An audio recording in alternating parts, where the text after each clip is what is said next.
What happens when a calm teenage girl is told, without reason, that her first-class seat doesn't belong to her, and what if she quietly refuses to move? 16-year-old Ava Sinclair boarded Flight 6045 with her younger brother Elijah, expecting a peaceful journey to Seattle. But moments after taking their seats, a flight attendant looked at them and saw something she didn't like. Within minutes, whispers turned into confrontation. A pause in boarding. Suspicion in the air.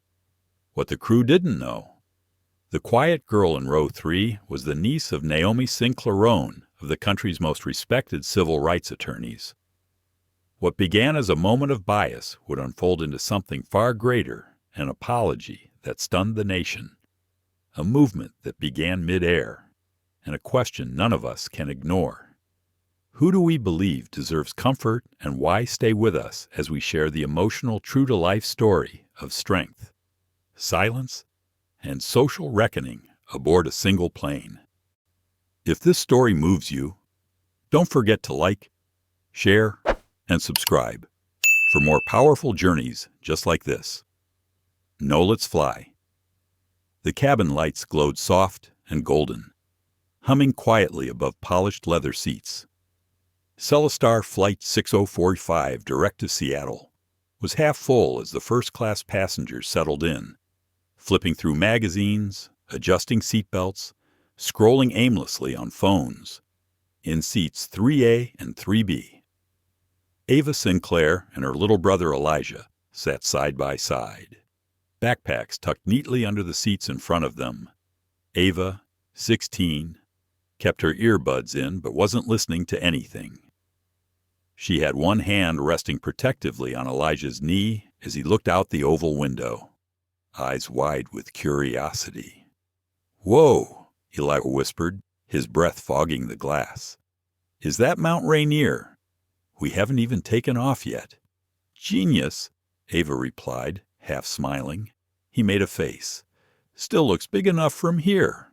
Ava chuckled quietly. Their aunt always said Elijah had the imagination of a filmmaker and the memory of an elephant. Ava admired both. Flight attendants moved gracefully up the aisle, checking overhead bins. Everything seemed normal until the one with the tight bun and pressed uniform stopped beside them. Her name tag read Tessa Monroe. She tilted her head at Ava. "Sweetheart, are you sure you're in the right seats?" Ava's stomach dropped. "Yes, ma'am. 3A and 3B. Tessa's polite smile didn't quite reach her eyes. "Can I see your boarding passes?" Ava blinked. "Sure." She reached into her phone's lock screen, pulled up the mobile tickets, and held them out. Tessa didn't take them. She just leaned slightly forward, squinting. Elijah noticed. He instinctively scooted closer to Ava. "These are—" "First class," Tessa said slowly.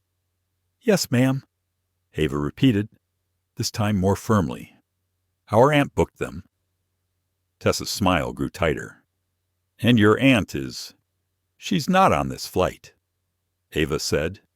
"She had meetings? We're meeting her in Seattle." There was a pause. Elijah cleared his throat.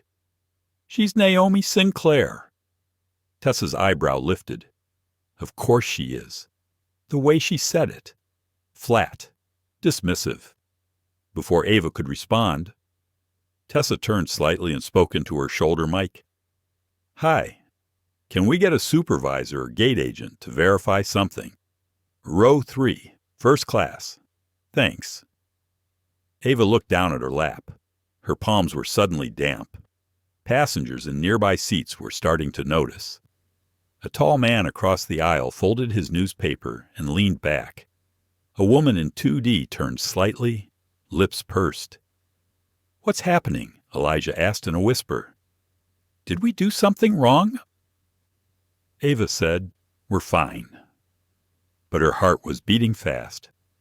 She didn't want Elijah to see it on her face, the mix of fear and fury creeping in. Tessa turned back to them. "I'm going to have to ask you to step aside for now. We'll sort this out quickly." "No," Ava said.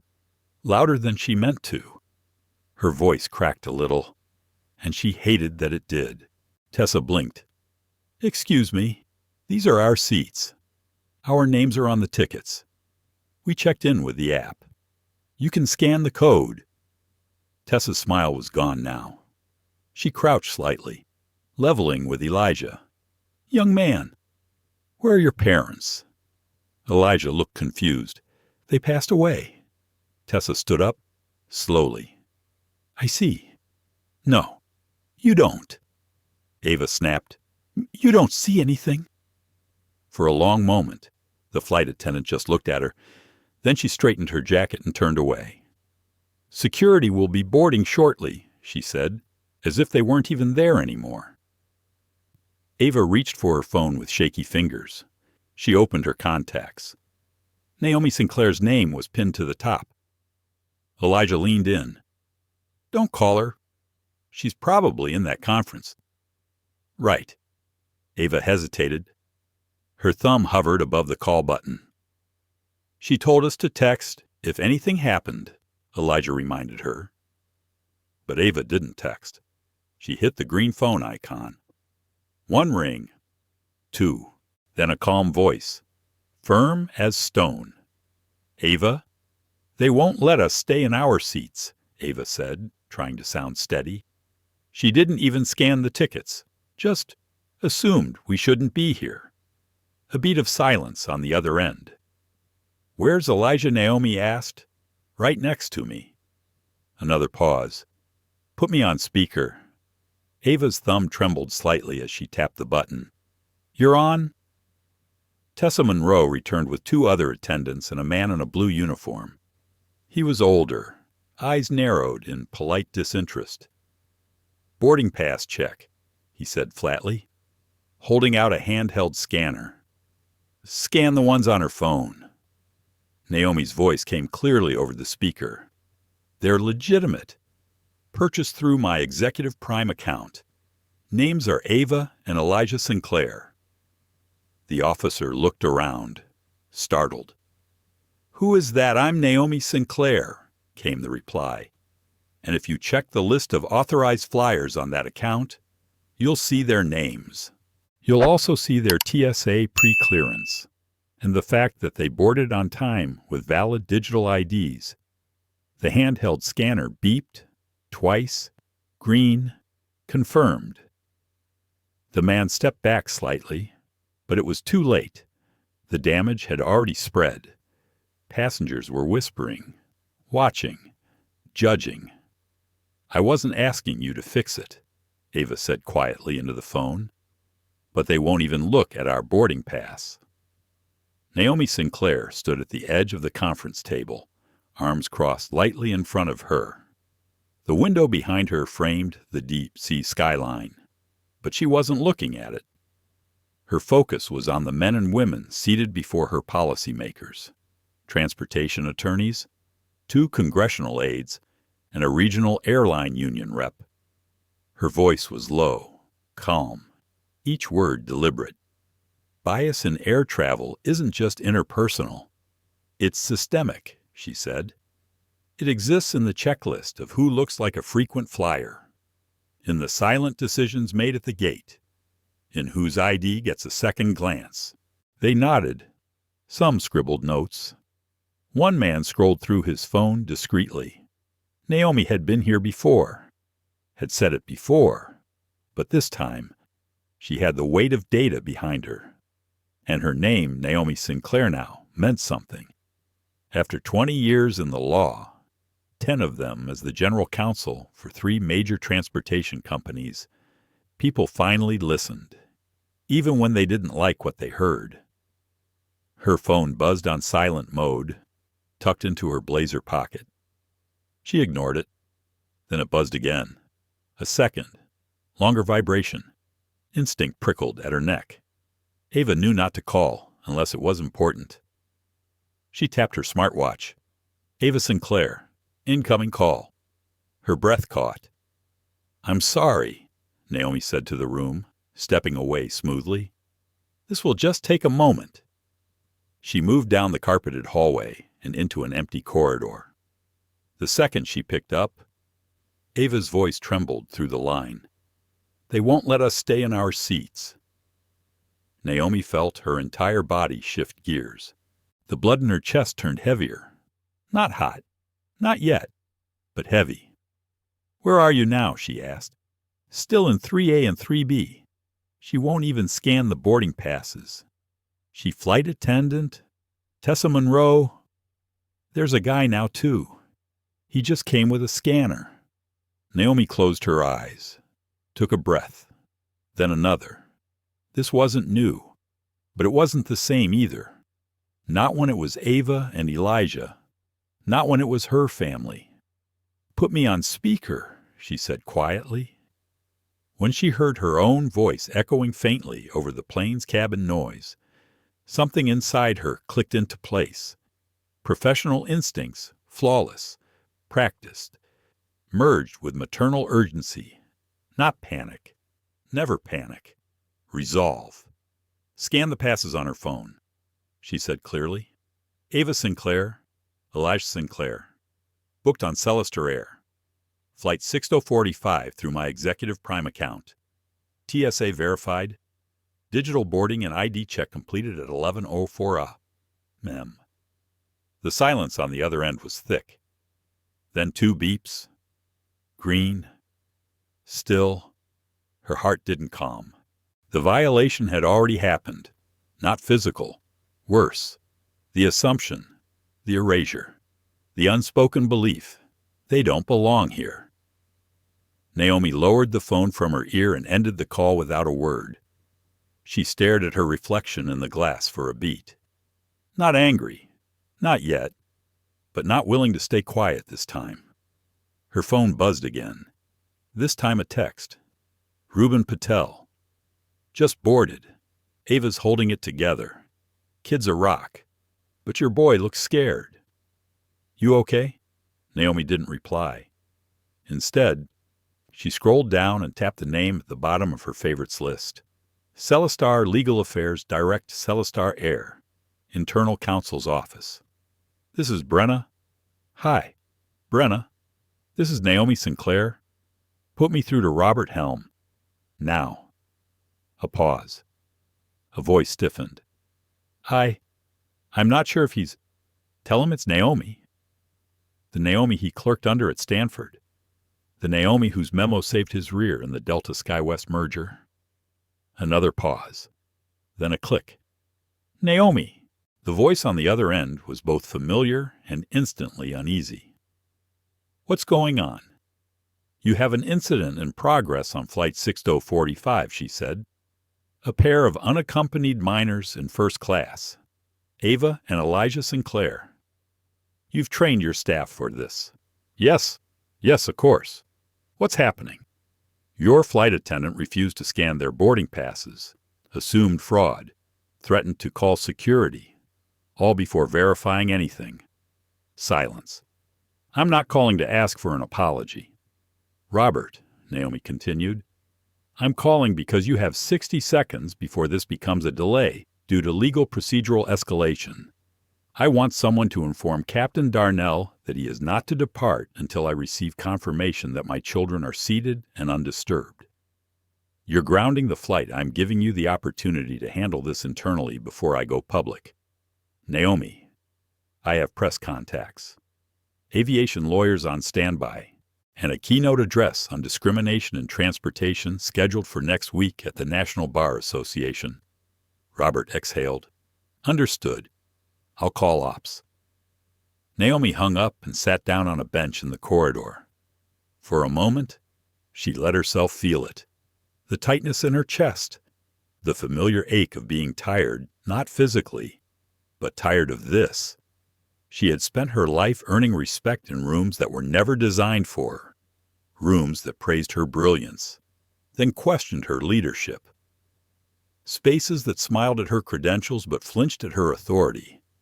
She never showed it. Not at the boardroom table. Not in the press interviews.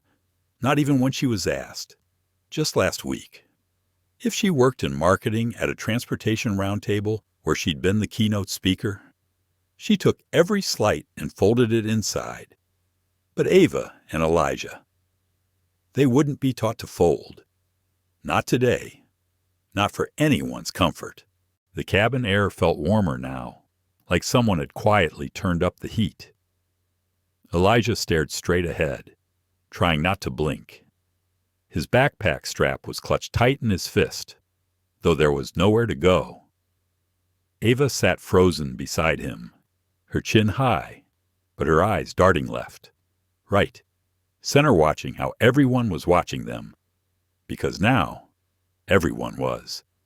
Passengers in first class weren't used to delays, much less scenes, and even less so, scenes like this. The woman in 2D was whispering with her husband in fast, clipped words. The man across the aisle had slipped his phone onto his lap and opened the camera, not recording, just ready.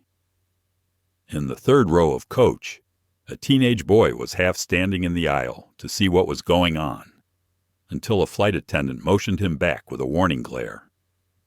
Tessa Monroe returned with a forced smile, and a second flight attendant, a younger woman with a clipboard and a more nervous energy. "Hi again," Tessa said, tone a little too sweet. "We just want to make sure everything is squared away with your travel." Ava didn't reply. She could still hear her aunt's voice echoing in her mind. "That seat is yours. Stay in it." The younger attendant leaned forward slightly. "May I verify the names again? Just to confirm what's showing on the manifest." Ava handed over her phone without a word. Beep, beep. The handheld scanner glowed green. The younger attendant nodded. Tessa didn't. Instead, she turned slightly, speaking quietly to her colleague. "That might be a system error," she murmured. "We've seen it before with guest passes being fraudulently added under corporate accounts. Better to be sure." But Ava heard it. She heard all of it. And something inside her snapped. "You're still assuming we don't belong here," she said, her voice steady despite the heat in her chest. "Even after scanning our passes. What more do you need, DNA?" Several heads turned. Elijah's hand slipped into Ava's. Tessa's smile faded. "Miss, I'm asking you to lower your voice." Ava gave a dry laugh. "This is my lowered voice." The second flight attendant's wide intervened quickly. "We're just double-checking with the captain. Please remain seated for now." Then they disappeared down the aisle again. For a few seconds, all was still. Elijah shifted. "Ava." She turned. "Do people think we stole our tickets?" Ava opened her mouth, then stopped. What was she supposed to say? That they were being profiled? That no one had to say it out loud for it to sting? That being young and black and alone in first class somehow flipped a switch in people's minds? That Tessa never really looked at their faces, only at the story she'd written about them? Instead, Ava whispered, "We didn't do anything wrong, but they're looking at us like we did." A pause. Then, from across the aisle, a man's voice entered quietly. "I don't think you did anything wrong." Ava turned to find a brown-skinned man in his 50s, warm eyes behind wire-rimmed glasses. His voice was soft but firm. "I'm Reuben," he said gently, "2 rows behind you. I'm an immigration attorney, so I see a lot of assumptions made about people just like this." Ava blinked. "Thank you." He nodded toward Elijah. "Your brother's holding it together better than most adults would." Elijah offered a small, sheepish smile. Suddenly, the cabin intercom crackled. "Ladies and gentlemen, this is your captain. We've received a hold from ground operations. We'll be temporarily delayed until further instruction. Please remain seated with your seat belts fastened." The groan of irritation rolled through the cabin like thunder. Some passengers sighed audibly, others muttered. "Oh, come on," said a man near 1A. What now? Ava's stomach twisted. It wasn't hard to guess who they'd blame. Elijah looked at her, voice low. Was that Aunt Naomi? I think so, Ava said quietly. She told them not to take off.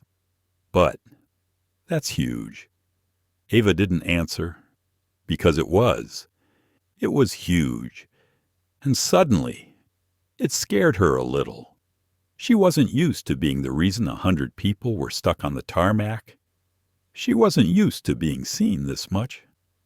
Across the aisle, the woman from earlier, the one who'd been muttering, leaned into her husband again.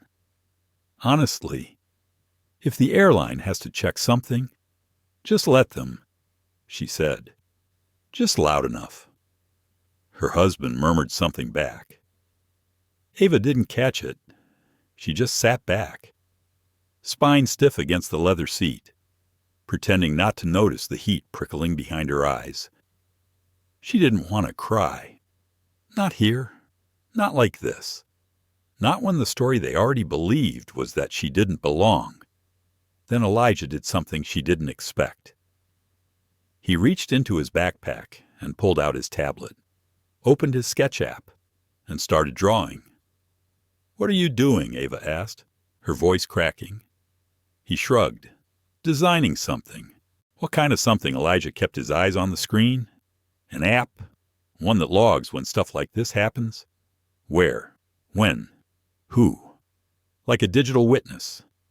Ava stared at him, then slowly smiled. "Maybe call it right to sit," she said. Elijah paused. "Or seat check." They both grinned, just a little. Reuben looked over, curious. Designers in the making. Alva nodded. Tech nerds raised by a legal powerhouse. From 2 rows back, Mrs. Callahan, a white-haired woman in a floral scarf, leaned forward with a gentle smile. "You know," she said, "I've been flying for over 40 years, and I've never once seen a child in first class get asked for ID." Ava looked at her. "Exactly." Mrs. Callahan gave a knowing nod. "That's why this moment matters. It's not just about your seat. It's about what people think they're allowed to assume." The lights dimmed slightly overhead. Elijah returned to his drawing, and Ava leaned back in her seat, heartbeat slowing. The plane hadn't taken off, but something else had already begun to move. Captain Elias Darnell stood in the cockpit doorway, headset resting around his neck, arms crossed in a pose that masked his unease. The call had come through barely 90 seconds ago. Not a weather delay, not a mechanical glitch, not air traffic control. This was different. He tapped the overhead console and leaned toward his co-pilot. "They said we're grounded by request of legal ops." First Officer Hannah Reese raised an eyebrow. "Legal?" For what Elias didn't answer right away. He pulled the cabin door wider and glanced down the aisle. Rows of leather seats gleamed beneath muted lighting. Everything looked normal, calm, routine. But the voice on the headset had been unmistakably serious. "Hold flight 6045 at the gate. Do not taxi. Passenger seating conflict flagged by outside counsel. Pending review." Reese tilted her head. "We already verified boarding. Everything's green on the manifest." Elias exhaled slowly. Apparently, that's not the issue. He stepped out into the aisle, adjusting his cuffs. After 31 years in the sky, he trusted his gut more than most people trusted radar. And something about this felt off, not in a security threat way, but in a someone's going to get hurt if we mishandle this way. As he moved forward through the first-class cabin, voices quieted, eyes shifted, whispers gave way to silence. He reached row 3. 2 teenagers sat stiffly side by side. The girl Alva watched him approach with cautious defiance, not hostility, just guarded. The boy beside her held a tablet in his lap. A sketch glowed faintly on the screen. Captain Darnell crouched slightly to their level. He didn't speak right away. He studied their faces, noting the tension in their shoulders, the way they leaned slightly toward each other, protective, alert. "I'm Captain Darnell," he said, voice low and even. "I understand there's been some confusion regarding your seats." Ava tilted her chin. "No confusion on our end." Elias nodded. "May I confirm your names?" "Elijah Sinclair," the boy said softly. "Ava Sinclair," she added. "Naomi Sinclair's niece and nephew. Executive Prime Account." Elias gave a small, acknowledging breath. "Thank you." He turned toward the front, where Tessa Monroe stood watching, arms folded behind her back in perfect posture. "Tessa," he said calmly, "walk me through what happened." Tessa stepped forward, professional smile returning. The passengers presented digital boarding passes, but given their age and that they were traveling alone in first class, I followed procedure to confirm with security. It's routine in edge cases. Elias raised a brow. "You scanned their passes. They were presented digitally. But yes. However, my concern was regarding possible unauthorized access to a corporate account. It's been an issue before." Elias didn't say anything. He turned slightly and looked at the young pair again. Then he stepped back, motioning to Reuben Patel seated across the aisle. "Sir," Elias said, "you've been seated nearby." "Have you observed anything of concern?" Reuben leaned forward without hesitation. "Only that these two were treated as suspicious before anyone verified anything, and that no one else in first class was asked for additional ID. Mrs. Callahan, from 2 rows back, chimed in gently. "Captain, I've flown this airline every month for 10 years. I've seen families, kids, even pets up here. Never saw anyone treated like that." A silence followed. Thick, still. Elias nodded slowly. "Thank you." He tapped the headset in his left ear. "Cabin to cockpit. This is Darnell. Patch and legal ops. I want to speak directly." A beat later, a familiar voice crackled through his earpiece. "Captain Darnell, this is Robert Helm, Celestar's legal liaison. What am I dealing with here?" Robert Elias kept his voice even, but clipped. "Passenger Naomi Sinclair has requested a hold on flight operations. Her niece and nephew were challenged regarding their seating before verification. She claims profiling." Elias's jaw tightened. "Did anyone up there bother to check the boarding scan logs?" "Yes, they're valid. The children are fully authorized. But Ms. Sinclair has stated she wants no departure until the matter is acknowledged and addressed appropriately." "I see. And," Robert added, "Ms. Sinclair has escalated this to CEO review. Alan Brightwell has been informed." Captain Darnell let that sit for a moment. This had now entered high-level territory. He turned slightly toward Tessa. "You said this was routine," he said, "but it's not routine to skip scanning or to radio for security before basic confirmation." Tessa's posture stiffened. "Captain, I was simply following instinct." Elias blinked slowly. "Instinct isn't policy." He turned back to Ava and Elijah. Is your aunt available to speak?" Ava nodded and passed over her phone. The call was still active. "Ms. Sinclair," Elias said into the mic. "Captain Darnell speaking." Her voice came steady, not loud, not sharp, but there was steel underneath. "Captain, thank you for speaking with me. I understand you're in a difficult position, but my position is not ambiguous. The flight may not proceed until I'm confident my family will not be treated as threats by the people meant to ensure their safety." Elias nodded, though she couldn't see him. "Understood." "I don't want your apology," Naomi continued. "I want acknowledgement and action." There was a pause. Then Elias replied, his voice low. "You have my word. they will be treated with the dignity owed to all passengers, and that I will file an incident report myself with HQ. Another pause. Thank you, Captain, Naomi replied. I'll be monitoring. Elias handed the phone back to Ava and turned toward the front. He addressed the cabin with firm calm. Ladies and gentlemen, we are experiencing a brief hold due to a procedural concern. I appreciate your patience. We will resume operations as soon as possible. As he stepped back into the cockpit, Hannah looked up at him. Everything all right? Elias sank into his chair. No, he said softly, but it will be. The plane wasn't moving, but the pressure inside the cabin was building. Not the kind that came from altitude, the kind that came from waiting, watching, whispering. Captain Darnell had returned to the cockpit 10 minutes ago, and the door had since remained closed. Passengers were still strapped into their seats, tray tables up, window shades half drawn. But no one was truly settled.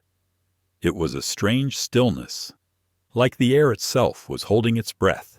In 3A and 3B, Ava and Elijah sat silent, the space between them charged with everything they couldn't say out loud.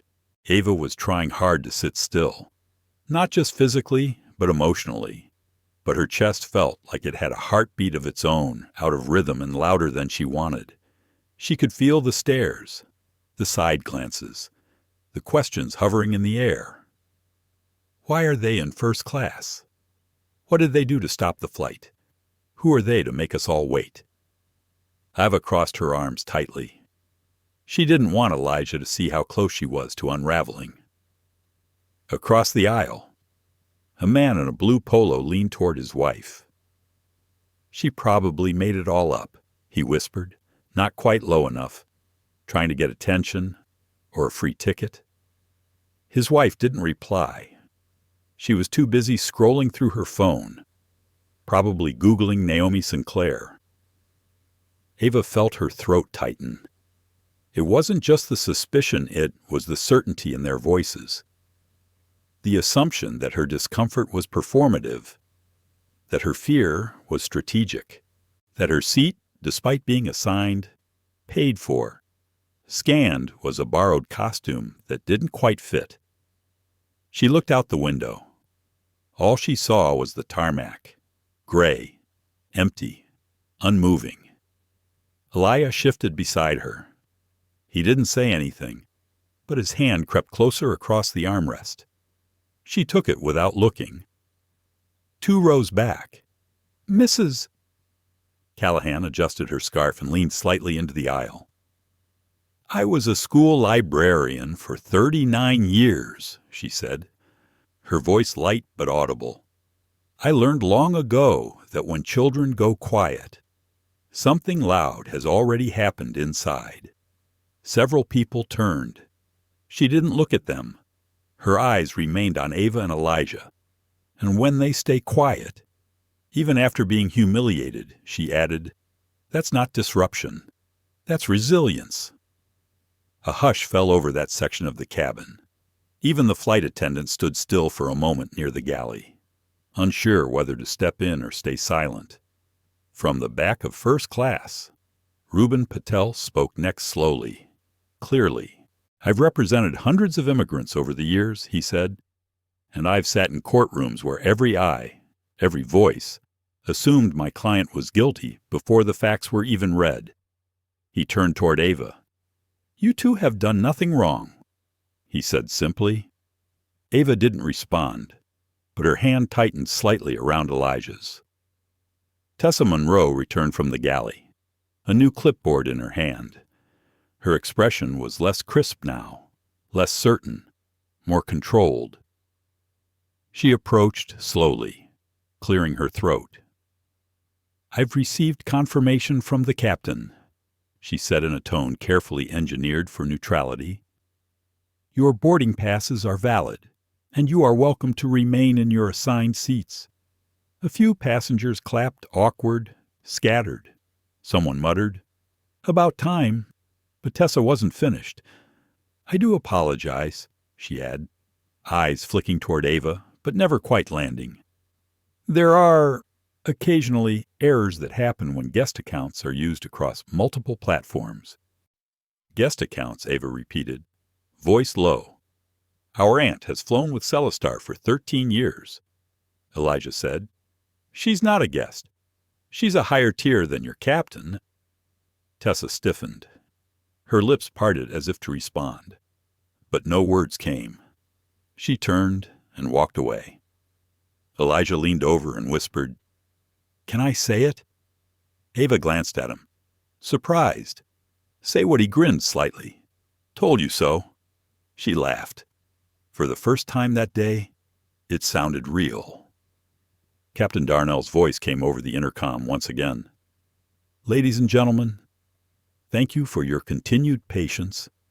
We're currently awaiting final clearance from corporate operations, but we expect to resume pushback shortly.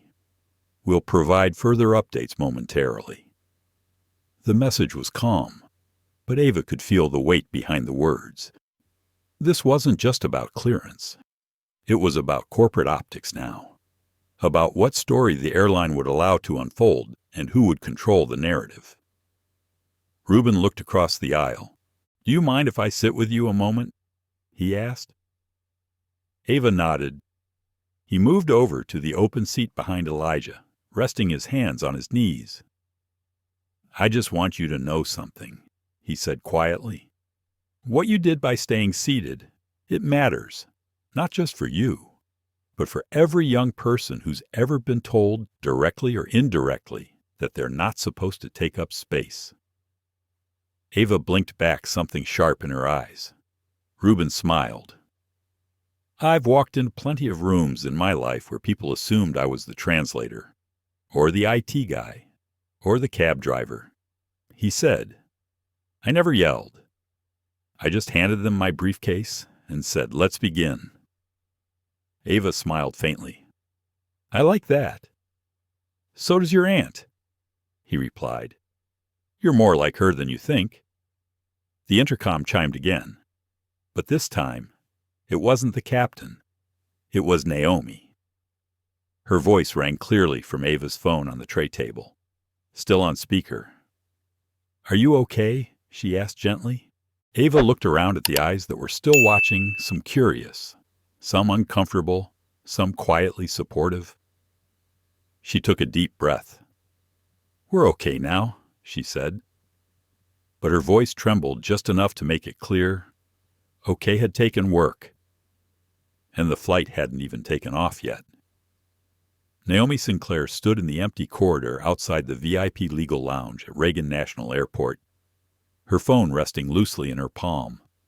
For the first time in hours, no one was watching her, no partners needing direction, no lobbyists hoping for a soundbite, no colleagues seeking approval, just silence, and the echo of her niece's trembling voice.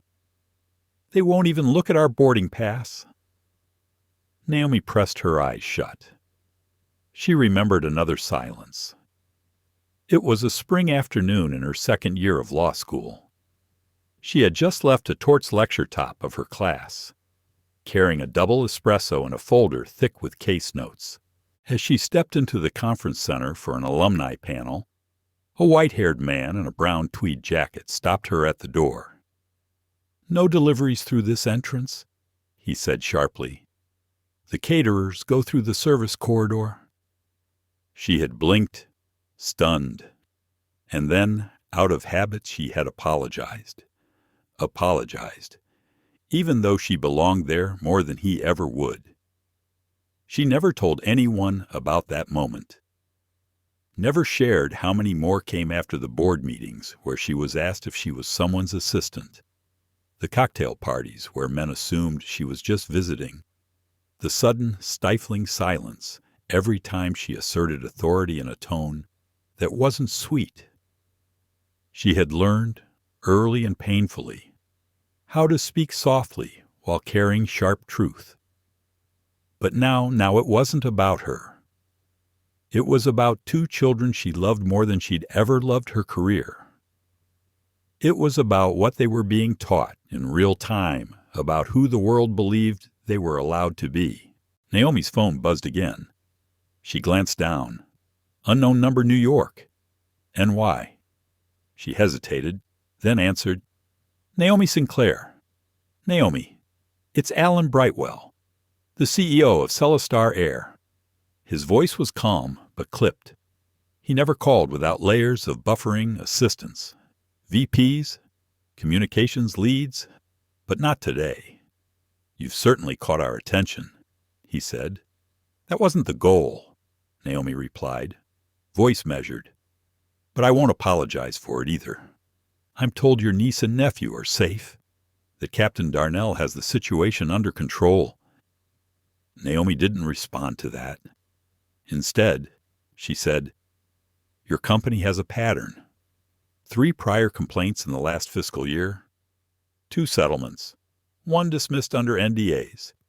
All involve passengers of color questioned in premium seating. Brightwell was silent. I've reviewed every incident.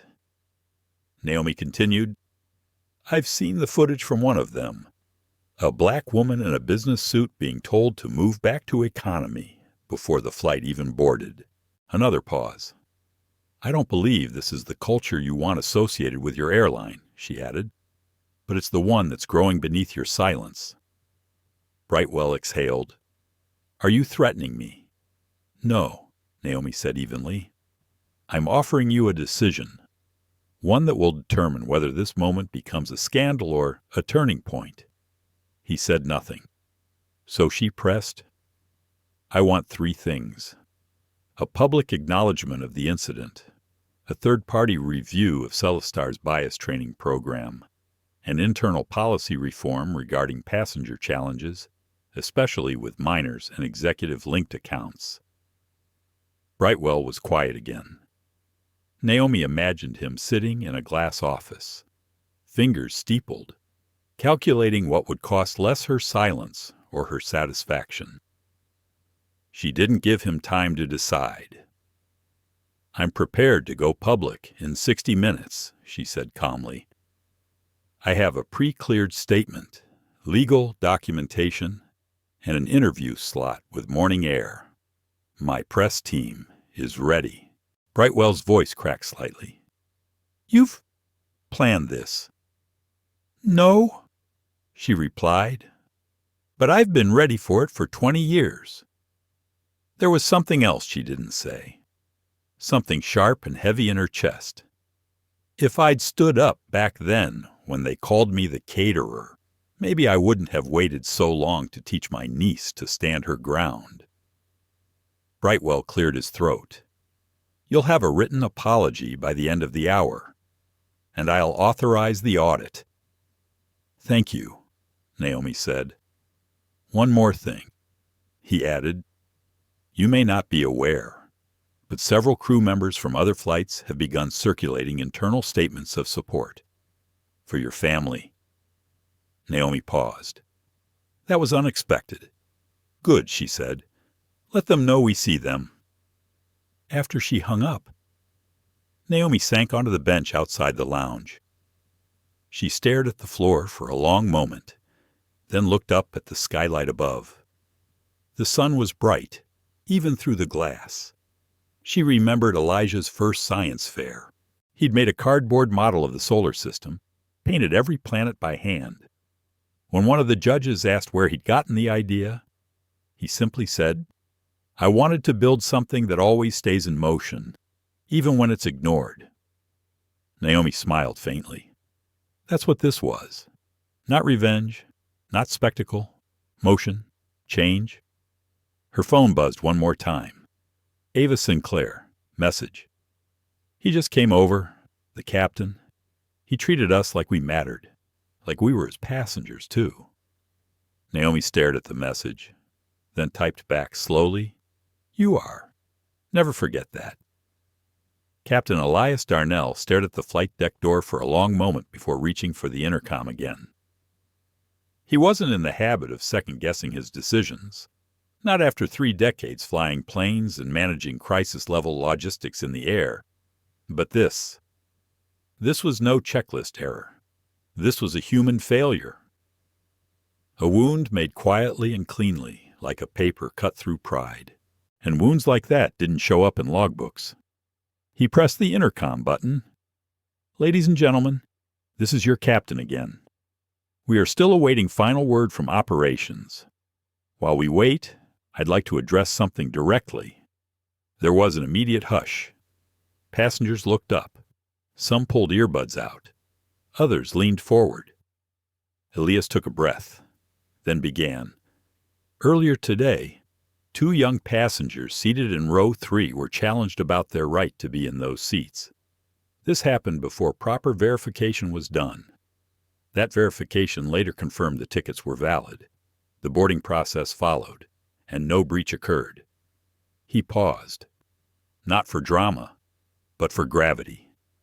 As captain, I take full responsibility for the atmosphere in this cabin, and that includes every voice that gets heard or silenced under my watch." A soft, audible stir moved through the plane. Elias continued, "I want every passenger aboard Celeste or 6045 to know this aircraft does not operate under assumptions. We operate on truth, dignity, and professionalism. If we fail at that, we don't deserve your trust or your time." Near the galley, Tessa Monroe stood frozen. Her hands were clasped too tightly behind her back. Her eyes flicked toward the cockpit door, then toward Ava. Elias closed the intercom and stepped into the cabin. He moved directly to row 3, and then he did something that caught everyone's breath. He knelt, one knee to the floor, not for drama, not as a gesture of defeat, but as an old, quiet man honoring something younger than himself. "Ava, Elijah," he said, his voice soft. "I'm sorry." Elijah looked stunned. Ava's eyes welled immediately, though her hands stayed clenched in her lap. Captain Darnell didn't move. "I can't undo what happened, but I can tell you that on this flight, and in my cockpit, your presence is not a burden.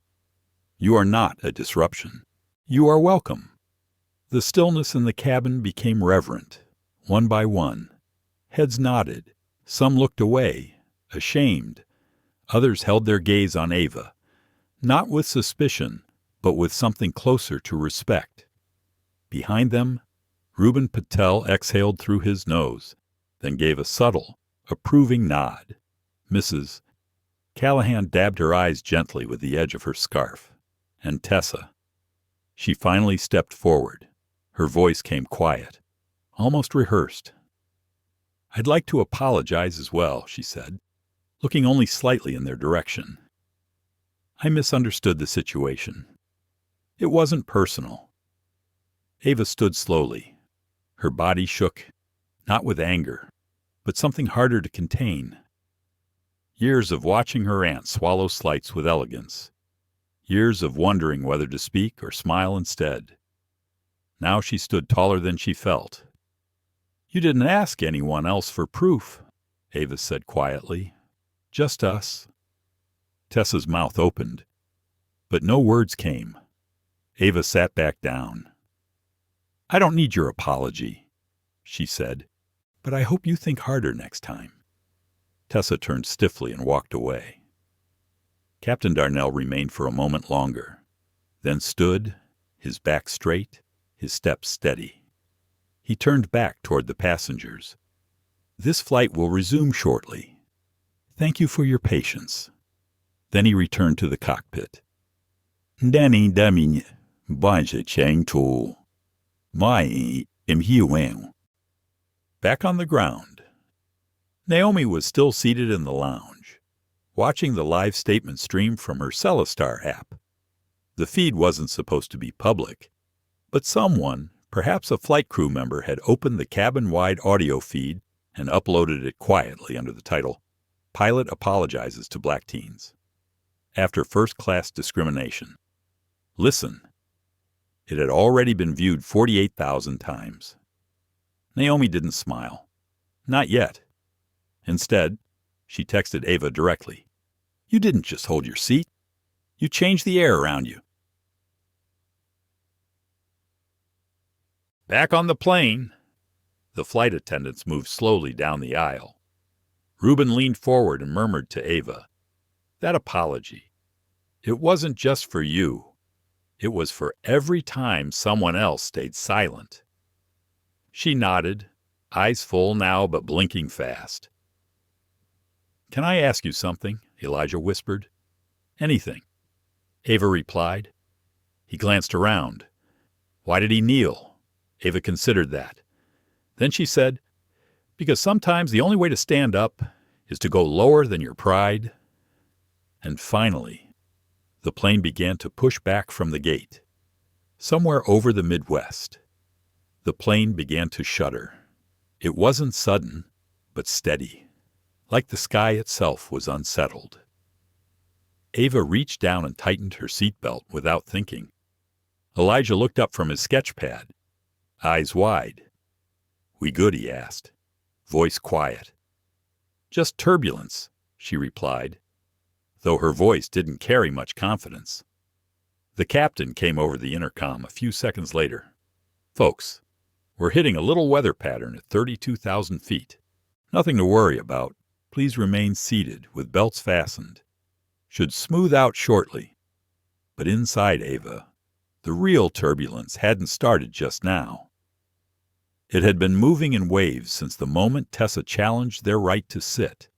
And strangely, it was only now after the apology, after the attention, after Captain Darnell's stunning gesture that she began to feel it.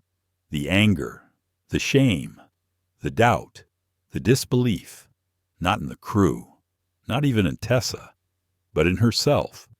Why hadn't I stood up sooner? Why did I freeze back at school? She was known as the calm one, the head above the noise kind of kid. In group projects, she'd always been the mediator, the voice of reason, not dramatic, never confrontational. But was that strength or just practiced silence? She felt Elijah shift beside her. "Do you think they'll talk about us when we leave the plane?" he asked. Ava blinked, pulled from her thoughts. "Who?" "The people. Them." He nodded subtly toward the rows behind them. She didn't answer right away. Probably, yes. But she wasn't sure it mattered anymore. Instead, she said, "They'll remember us. What they say, that's up to them." Elijah looked satisfied with that. From the other side of the cabin, Mrs. Callahan stood and walked slowly, carefully toward their row.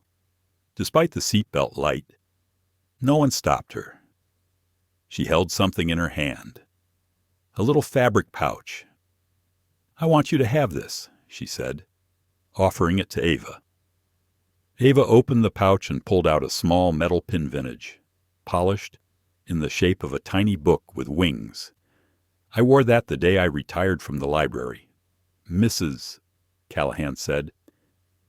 "It was given to me when I launched a literacy program for kids in underserved neighborhoods. We raised enough to give every third grader in the district their first book." Ava stared at the pin. "I want you to wear it," the older woman added gently. "Not because you need reminding, but because others do. Let them see something strong and quiet and steady sitting in that seat." Ava didn't trust herself to speak. She nodded and fastened the pin on her lapel. Then Mrs. Callahan added, "You remind me of the books I used to give kids who'd been overlooked. Not flashy, but necessary." And she returned to her seat. The cabin shook again, this time a little sharper. Reuben Patel looked up from his reading and made eye contact with Elijah, who looked nervous again. Reuben leaned forward. "Close your eyes," he said gently. "Pretend you're in a car on a dirt road. That's all turbulence is." Elijah smiled. "But we're 30,000 feet above any road." "True," Reuben chuckled. "But it's still just bumps. Not danger." Ava looked at Reuben for a long moment. Do you get tired of it? She asked suddenly. Tired of what being? The one who explains things, calms people, translates injustice into something manageable. Reuben considered that. Yes, he said softly, but I also remember what it felt like when no one explained anything. When people let me drown in confusion, just to prove a point. He shifted slightly. So if I can be the reason someone breathes easier even for a minute, I'll take the exhaustion. Ava nodded. She didn't know if she was ready to be that person. Not every time, but maybe sometimes. She looked down at the pin again. It felt heavy, even though it barely weighed an ounce. In the galley, Tessa Monroe stood silently beside a coffee station, her hands fidgeting with the seal of a decaf pot. Her fellow flight attendant, Natalie, watched her carefully. You okay? Natalie asked. Tessa gave a half shrug. They're just kids. I didn't mean to make it into something. You didn't mean to, Natalie said gently. But you did. Tessa exhaled. I thought I was following protocol. Natalie tilted her head. Were you? A pause? Then Tessa whispered, I saw them, and I didn't even pause to check. I just assumed. Natalie didn't respond. Some lessons had to finish cooking in silence. Back in the cabin, the plane began to level out. The light dinged off, and slowly, conversation returned. Small talk, typing, magazine pages flipping. But Ava was changed. She could feel it just in her posture, but in the way people looked at her now. Not everyone, but enough. She reached into her backpack and pulled out a worn paperback of Naomi's favorites. A legal memoir titled Silent Thunder, A Life in Law. She flipped it open, where her aunt had underlined a passage in ink. You don't have to be loud to be powerful, but you must be heard. She underlined it again, this time in pencil, and then she passed it to Elijah. Read this one, she said. Highlight your favorite part. He grinned and took it. As the plane sliced cleanly through the thinning clouds, the tension in the cabin had not vanished, but something had shifted, and sometimes shift was enough. The clouds had cleared. The flight was smooth now, even serene.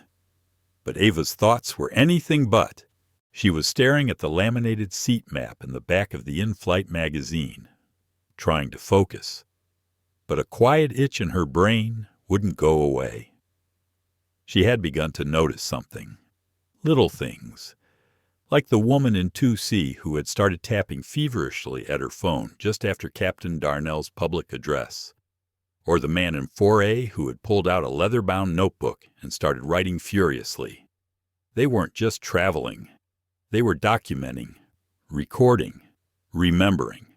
And it clicked. This wasn't just a crowd of strangers anymore. Some of them were witnesses, and a few were storytellers. She whispered to Elijah, Hey, you see the guy by the bulkhead with the notebook? Elijah leaned forward discreetly. Yeah, he was filming earlier, she said. Not the whole time, just when the captain apologized. Elijah's eyes widened. Think he's a reporter, maybe, Ava murmured, or a writer, or someone who knows this matters.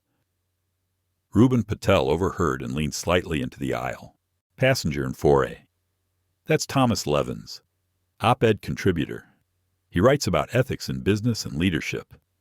Ava blinked. You know him. Met him at a Stanford panel last spring, Reuben said. He called me cautiously radical. I liked it. Elijah snorted. Ava smiled, then turned serious again. If he's on this flight, she said slowly, and he writes about accountability, this could go public. Reuben nodded. It already is. He tilted his phone slightly toward them. On screen, a video was playing, clipped recording of Captain Darnell's apology. Posted under the headline, "Pilot kneels in apology after first-class bias incident flight delayed." Passengers divided view count 312,000 comments exploding. Ava felt her heart thump against her ribs. Not fear, not quite excitement either. Just the weight of being seen. For real. Elijah leaned closer. Should we tell Naomi? Ava reached for her phone, but it buzzed before she could type. Text from Naomi Sinclair. I just got a call from Sky Policy Weekly. They want to feature a piece on airline discrimination. Title includes your names. Ava swallowed. She hadn't meant for any of this to become a headline. She just wanted to get to Seattle. She just wanted her seat. But now her seat had turned into a platform.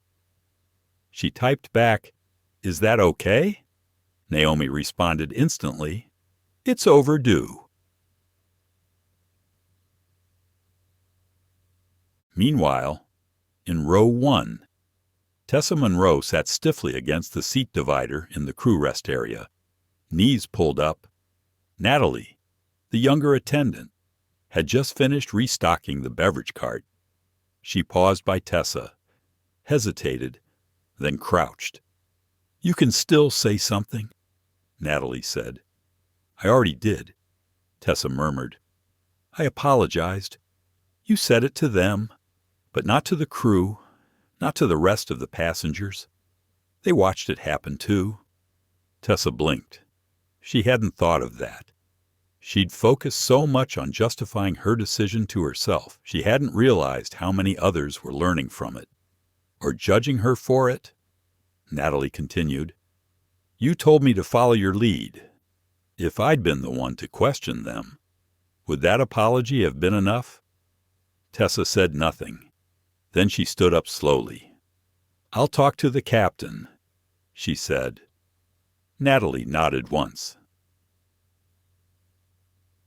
Back in row 3, Ava noticed another notification light up on her screen.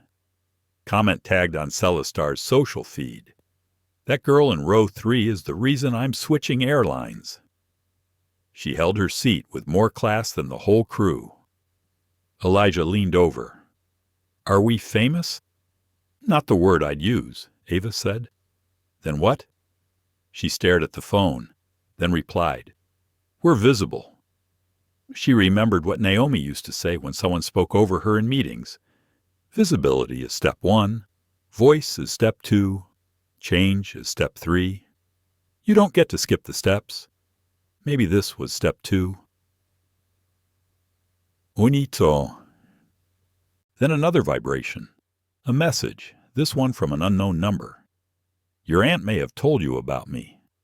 I've worked with her on federal transport policy. The House Committee on Civil Aviation is opening an inquiry next week. We'd like you both to testify. Discreetly." Ava froze. She passed the phone to Reuben. He read it, raised an eyebrow, then said, "You have options."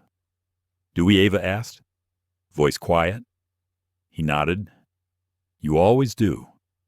You don't get to choose what's done to you, but you do choose what story you want to help tell afterward." She stared at the back of the seat in front of her, then turned to Elijah. "What if we said yes?" Elijah blinked. "To Congress? To telling what happened? Not to shame anyone, just to make it harder for this to happen again." He thought for a long moment, then said, "If we do, I want to say something about the other kids." "What kids?" "The ones who don't get cameras, or pilots who kneel, or a lawyer aunt." Ava swallowed hard. "Then we say it together," she said. And for the first time since the plane had left the gate, Ava felt not just seen, she felt ready. The captain's voice returned to the cabin, this time quieter, more contemplative. "Ladies and gentlemen, this is your captain. We've begun our initial descent into Seattle. Current weather is clear with calm winds. We'll have you on the ground in about 25 minutes. Please ensure seatbelts are fastened and all personal items are secured. Ava leaned her head against the cool glass of the window. Seattle. They were almost there. But this hadn't been the trip she'd prepared for. Her backpack held a neat itinerary Naomi had printed landmarks to visit, local bookstores to browse, a garden Elijah had been desperate to see.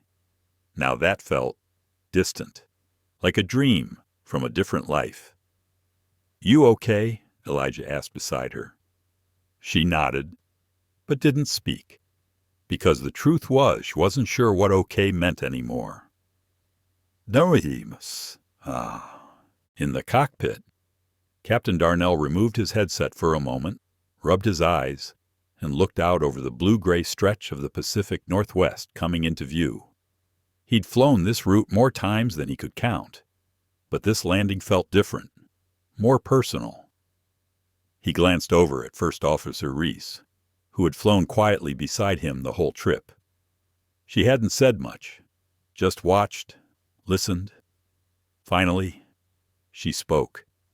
"You handled it right," she said. He didn't reply immediately.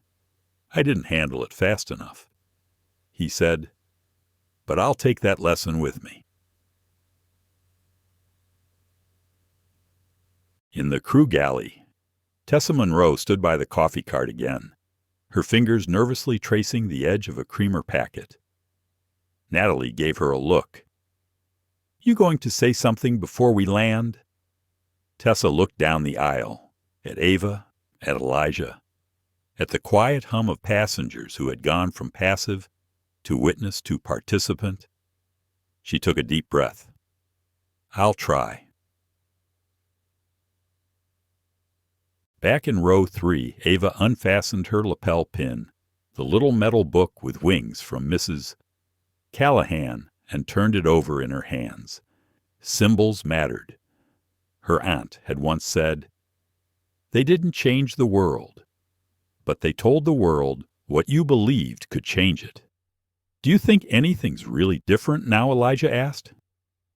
Ava considered the question carefully. "No," she said. "Not yet." Elijah frowned, but she added, "I think some people feel different, and that matters." He gave a small nod. "Like the pilot?" he asked. "Like the pilot, and maybe Tessa, and the people who filmed, and us." Elijah looked at her. "Do you feel different?" Ava hesitated. "Yes," she said finally. "I feel heavier, but also stronger." Elijah held out his hand. "Then give me some of that weight." She smiled, took his hand, shared the silence. Hotur Sen. Naomi Sinclair stood at the arrivals gate in Seattle, a press badge on her coat, but her shoulders set in the shape of a waiting mother, not a lawyer, not a leader, just a woman who needed to see her family with her own eyes. Her phone buzzed again. The airline had just issued a formal statement, a full acknowledgement of the incident, Captain Darnell's public apology included, and a note on immediate internal policy revisions. She had reread it 5 times. It was stronger than she expected, but her mind was already beyond it. This wasn't just about PR anymore. This was about building a path forward, so that the next young passenger didn't have to earn dignity mid-air. The gate door chimed. Flight 6045 had landed. Back on board, as the plane's wheels touched the tarmac, Ava felt a jolt not from the landing itself, but from something else, the realization that everything after this moment would be different. The plane rolled to the gate. People began gathering their things.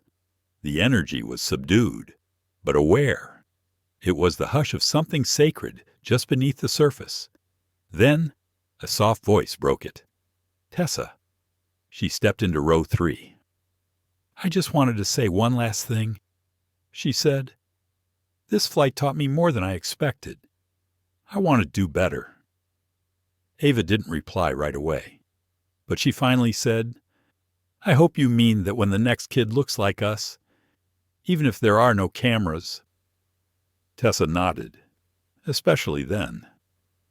She handed Elijah a small envelope. Inside was a handwritten note. "To Elijah and Ava, for the seat you held, and the story you'll carry. T.M." As passengers disembarked, several paused by row 3. Reuben clasped Ava's shoulder briefly. "Remember," he said, "visibility, voice, then change. Mrs." Callahan smiled and whispered, "Write this down someday." And Thomas Levins, the op-ed writer, simply handed Ava a business card with the words, "When you're ready to talk, I'm ready to listen." They stepped off the plane into the jet bridge, a new sky above, a new weight in their steps, and waiting at the end, Naomi. She didn't say a word at first. She simply opened her arms. Ava folded into her, like a branch bending back toward its root. Elijah tucked himself into Naomi's side, silent, and there, in that space between arrival and aftermath, something unspoken passed through them, a quiet promise. This story wasn't over, but they had landed. The airport was loud, not chaotic, not aggressive, just loud in the way terminals get when energy shifts. Wheels clicking against tile, boarding calls echoing, a woman laughing too hard near a juice kiosk. It was normal, except nothing felt normal. Ava tightened her grip on her backpack as the terminal stretched open before her. Elijah was just a step behind, silent but observant. Naomi walked to their right, flanked slightly in front, her body language calm, but visibly bracing like a wave might hit. They didn't see cameras at first, just people, but people were watching. A man in a business suit recognized Naomi and gave a respectful nod. A woman near the escalator pointed discreetly toward Ava and whispered something to her son. Then came the flash. Just one. But that's all it took. A cluster of voices rose around them, some calling Naomi's name, others saying Miss Sinclair, others shouting generic but urgent things like, "Can you comment on the flight? Did the crew apologize? Are you filing charges? Is Celeste paying a settlement?"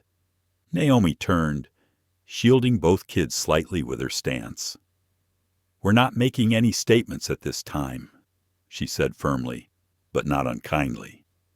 A reporter in a fleece jacket mid-30s, glasses stepped forward with a gentler tone. "Miss Sinclair," he addressed Ava directly, "do you feel proud of what you did?" Ava blinked, her mouth opened, but no sound came. Naomi gently placed a hand on her back. Ava steadied. "I didn't do anything," she said finally. "I just stayed in the seat that was mine." The reporter lowered his mic slightly. "That's exactly why it matters," Elijah whispered. "There are more cameras now." And there were 3, maybe 4 local news stations had arrived. One of the TSA agents who'd been standing idly near the checkpoint suddenly stiffened and stepped forward, unsure whether to intervene or back off. Naomi glanced sideways and saw something else. A woman in a soft blue blazer, standing off to the side, holding a government ID badge low near her waist. Their eyes met. The woman nodded once. Naomi recognized her.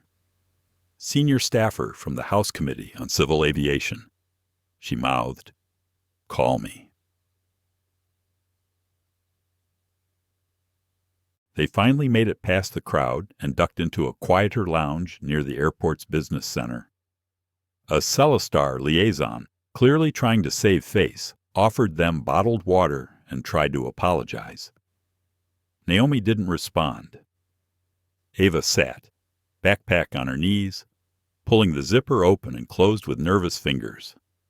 "I wasn't ready for all that," she said. You don't have to be ready, Naomi said. You just have to be honest. Elijah looked around. Are we going to be in the newspaper? Naomi exhaled. You already are. She slid her phone across the table. An op-ed from Thomas Levins had just published. Headline, The Seat. They said she didn't deserve. The lead paragraph read, Sometimes the loudest moments come from those who say nothing at all. On Flight 6045, a 16-year-old girl became a symbol of grace under suspicion. And we all need to ask, who do we think belongs in comfort? And why Ava covered her mouth with her hand. Naomi spoke softly. This wasn't just your story. Ava, it became ours. Everyone's. Winked. Meanwhile, in a quiet part of the airport cafe, Captain Darnell sat alone. He'd changed out of his uniform, now in a casual jacket and dark slacks. But people still recognized him. A young woman with a headset approached cautiously. You were the pilot, weren't you? From the flight. He nodded once. Thank you, she said simply. He nodded again. But inside, something was unraveling. He hadn't flown his final flight, but today had felt like a kind of farewell. Not because he was retiring, but because the role had shifted. He wasn't just flying planes now. He was facing legacy. And the question it always carried, what did you leave behind when the door closed? Vamos. As the family regrouped outside the lounge, a security escort approached with a polite tone. Miss Sinclair, there's a vehicle waiting at Private Pickup 3. It's been arranged. By who, Naomi asked. The man simply said, Executive Ops. They asked for full discretion. Naomi nodded. Thank you. As they exited the terminal through the side hallway, Ava glanced back one more time at the terminal, the gate, the crowd still hovering near the arrival boards. And she wondered, would they remember her as the girl who almost lost her seat, or the one who held it? Ida. In the car, silence settled again. Not heavy, just reflective. Then Naomi's phone buzzed one more time. An email this time. Subject line draft language for new bias protocol. Your input requested. From Celeste Air. Ava saw the screen and smiled softly. They're asking you. Naomi looked over. No, she said. They're asking us. A pause. Elijah asked. What do we say? Ava answered before Naomi could. We say what happened. We say why it mattered. And we say it should never happen again. Naomi nodded. That's exactly what we say. 2 weeks later, the seat was still there. 3A, first class, window, a little worn on the leather from years of polished elbows and tired foreheads. But now, it had something new. A discreet silver plaque, just above the tray table hinge, etched in clean serif lettering, reserved for every passenger who ever questioned. If they belonged. In honor of Ava and Elijah Sinclair. Flight 6045. Celeste Air hadn't publicized it widely. The company had quietly released new bias training protocols, overhauled their challenge seating procedures, and donated to a national anti-discrimination legal fund. But the plaque, that was Captain Darnell's request, and it was approved without debate. At home, Ava sat at her desk, looking out the window at the neighborhood trees shedding their spring blooms. In her lap sat a folder marked Congressional Briefing Draft.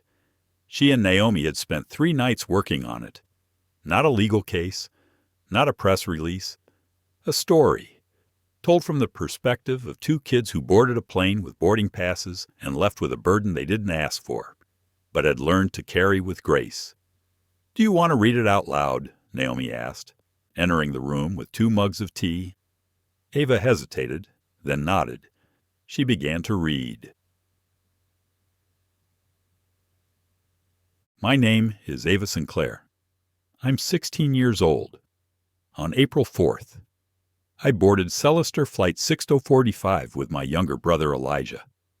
We were seated in first class, not as a privilege, but because our guardiana woman who has raised us with dignity purchased those seats for us. And still, we were challenged, not because we misbehaved, not because we violated policy, but because someone looked at our faces and decided we didn't belong. What followed was a moment of truth, not only for the crew, but for everyone watching. I'm not here to shame anyone. I'm here to ask you how many people have been quietly displaced, without a camera, without a captain willing to speak up. We didn't want attention. We wanted fairness. And now, we want something better. Because a seat is not just a cushion, it is a statement of belonging. And I'm asking you to protect the next kid who just wants to sit down, buckle up, and fly without having to prove their worth. Ava stopped reading. The room was still. Naomi had tears in her eyes. That's more than a testimony, she whispered. That's a call to conscience. Meanwhile, Elijah had been quietly drawing at the kitchen table. He had sketched the plane from memory, not just the exterior, but a cross-section of the cabin. Every row labeled, but in 3A and 3B, he hadn't drawn seats. He had drawn open hands. Naomi smiled as she looked over his shoulder. What do those mean they're for, whoever sits there next? Elijah said. To remind them, someone made space for them before. A week later, Ava walked through Reagan National Airport alone for the first time since the flight. She didn't wear sunglasses. She didn't lower her hood. She walked straight to Gate 9, where Flight 6045 was preparing to board again. A flight attendant recognized her. Wordlessly, she stepped aside and let Ava board early. She moved down the familiar aisle, passengers murmuring in recognition, though none approached. She reached row 3, paused, and sat down in 3A. The plaque was cool beneath her fingertips, and she breathed. Not because she'd won something, but because she had returned, on her own terms. Back in Seattle, Captain Elias Darnell stared out at a different flight path. He'd accepted an offer to speak at aviation academies across the country, teaching not about takeoff procedures, but about culture, crisis, and character. His first lecture, The Seat You Didn't See. Yes, when Tessa Monroe had quietly transferred to another route short-haul domestic flights. She requested more training, volunteered for passenger de-escalation work, and sent one last note to Naomi, Ava, and Elijah. I can't undo what I did, but I promise to never look away again. D. Mem. Months passed. The story was shared in classrooms, replayed on podcasts, quoted in board meetings, but the family kept their life simple, because the lesson wasn't about virality. It was about visibility, voice, change, and knowing the difference. Ava never shouted. She never raised her voice, but she held her seat, and in doing so, she held a mirror up to an entire system. What started as a quiet act of resistance became a wave of pilots' public apology, a journalist's viral op-ed, and a plaque now mounted on a seat that once told her, "You don't belong here." But Ava did belong. Elijah did. And so do millions of others who are judged before they even speak. This wasn't just a story about a flight. It was about how we see people, how often we let prejudice masquerade as procedure, and how change real, lasting change often begins with one calm voice refusing to be moved. If this story made you feel something, if it made you reflect, cry, or hope, please take a moment to like, share, and subscribe to our channel. Because stories like Ava's need to be remembered, and because the next seat that's challenged might be yours. Until then, thank you for watching. We'll see you in the next journey. Ava stood on stage 6 months later at a youth conference on civil rights in transport. She looked out at hundreds of high schoolers, some who looked like her, many who didn't. And she said, "The seat you hold in this world isn't given to you. Sometimes it's challenged, sometimes it's taken. But if you hold it long enough with truth, with calm, with quiet fire, they can't take it again, because the seat becomes yours, and eventually, you become the one making room for someone else."